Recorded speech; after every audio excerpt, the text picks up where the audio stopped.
Looking for your next new bag? Or are you sitting on a luxury handbag that could be worth more than you paid for it?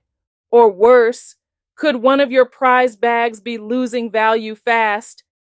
In today's video, we're breaking down the real data on which luxury bags to buy, hold, and sell in 2025, and some of the results might just surprise you. Welcome to the handbag heaven, if this is your first time here. Welcome back to my returning subscribers. I appreciate your support of my channel. And for those of you who are back and not a subscriber, I would love for you to join the handbag heaven, where we talk all things fashion, beauty, and lifestyle. So, I'm back with another Why Buy episode. Today, we're not just talking fashion, we're talking serious investments. You've heard of watches and fine jewelry gaining value over time, but what about handbags? Today, we're diving into the world of luxury handbags as collector pieces. If you're looking to maximize your investment, then you clicked on the right video. Okay, so listen, I always like to read Forbes magazine articles, especially the watch guide they release each year. The guide gives you the watches that as a collector you should buy, hold on to, or sell. So I decided, why not apply the same logic to my handbags? We are going to look at historical resale value to determine which bags to buy, hold, and sell. Those of you who are not new here know that I have my why buy criteria, which is design, style, and value. But in this video, we are going to be looking more so at the value to determine what to buy, hold, and sell in 2025. Let's dive into the top bags to buy. These bags are your best bets for long-term investment. They are trending upwards in the resale market and show potential for strong value appreciation over time. But I'm going to take it a step further and only look at the bags that retain 100% or more of the retail value. Number 1, Hermes Birkin. The Birkin bag is one of the very few handbags that consistently increases in value. In fact, over the past few years, Birkin bags have seen an average resale value of 124% compared to their retail price. That means if you buy a Birkin, you're likely to see a significant return on your investment. Number 2, Hermes Kelly. The Hermes Kelly isn't far behind, holding 108% of its original value. Number 3, Hermes Constance. If you're looking for something a bit more exclusive, the Constance is a great option, consistently holding 110% of its value. Number 4, Goyard St. Louis Tote. Data from the RealReal shows Goyard bags have seen a 14% increase in resale value since 2022, particularly in rare colors and limited editions. Their exclusivity remains a strong factor in value retention. The key to Goyard's growing popularity, scarcity, and exclusivity. If you find one in a rare color or limited edition, it's an excellent time to buy. Number 5 is the Fendi Baguette. Its iconic status keeps it in demand, and it's holding strong. The Fendi Baguette's resurgence in 2019 with the 25th anniversary contributed to an increase in popularity, demand, and value. In 2022, the value retention was 115%. Although it has decreased slightly in 2024 to 110%, it's still over 100%. Now, if you're willing to take more risks, I have a few other bags for you. The Rose Soft Margot. Its popularity keeps the bag sold out. So basically, the demand and scarcity combination is what probably drove up the value. According to the RealReal's annual report, the bag sold for an average of 15% above the retail price in 2024. Then you have the fact that oversized bags are still trending in 2025. The value retention could increase. Even Chanel sees that this brand is a good investment, but I do see the bag as a risk because it is still new and there hasn't been enough solid history to determine if it is a good long-term investment. For me, this bag does not meet my style criteria. The material on the interior of the bag just doesn't match the price. I mean, it's fabric lining for $6,000. The Chanel Mini 22 Hobo. According to the RealReal report, the bags are selling for 20% over the retail price. Sounds good, but I'm not sure the bag meets my design and style criteria. I have watched a few videos regarding quality issues with the 22 bag. With all of the Chanel price increases, I need their bags to be perfect.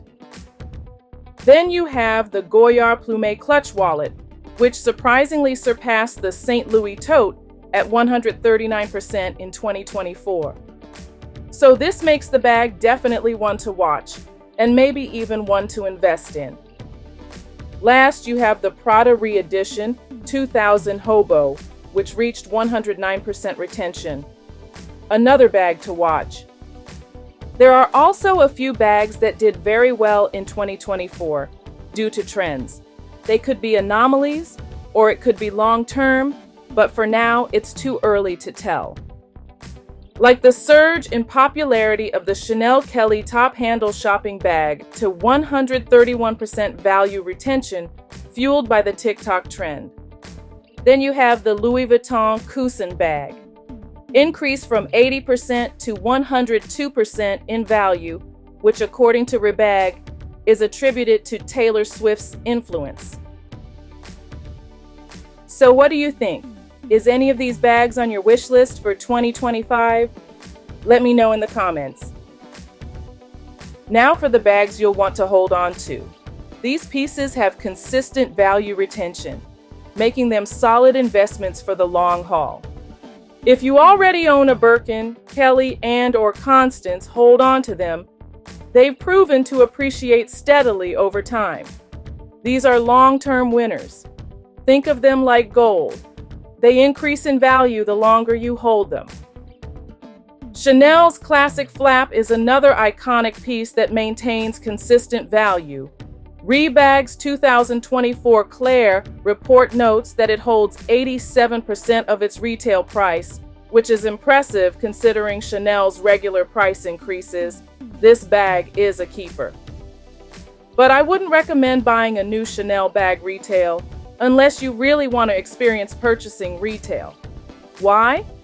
Because those price increases. You can definitely get a bag pre-loved in excellent condition.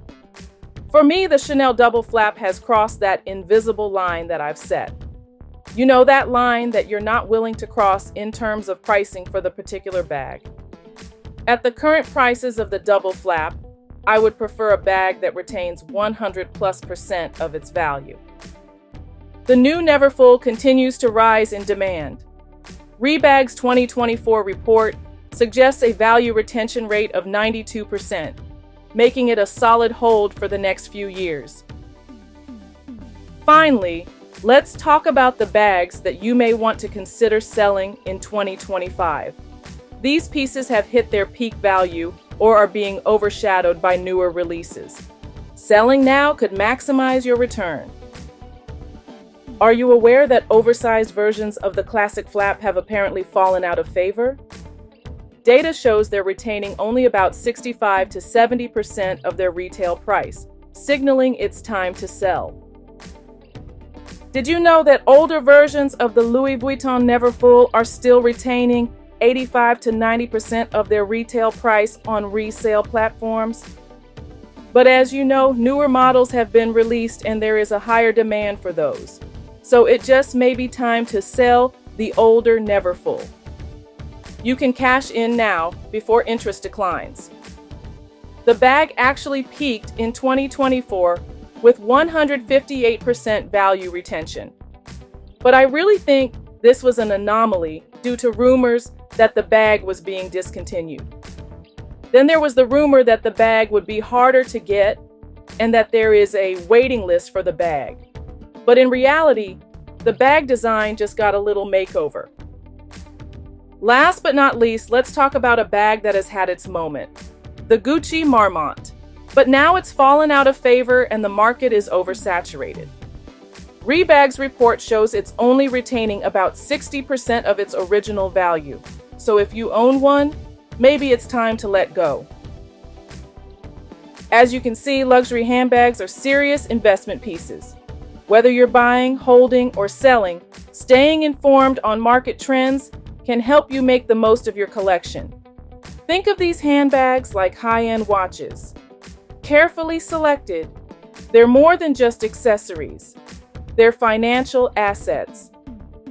Let me know in the comments which bags you will be buying, holding, and selling in 2025.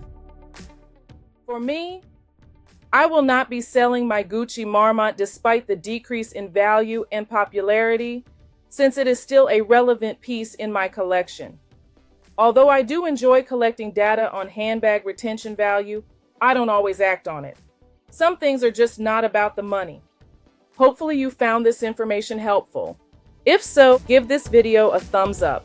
Be sure to subscribe to the Handbag Heaven and click that notification bell so you will be notified when new videos with more in-depth investment tips are uploaded.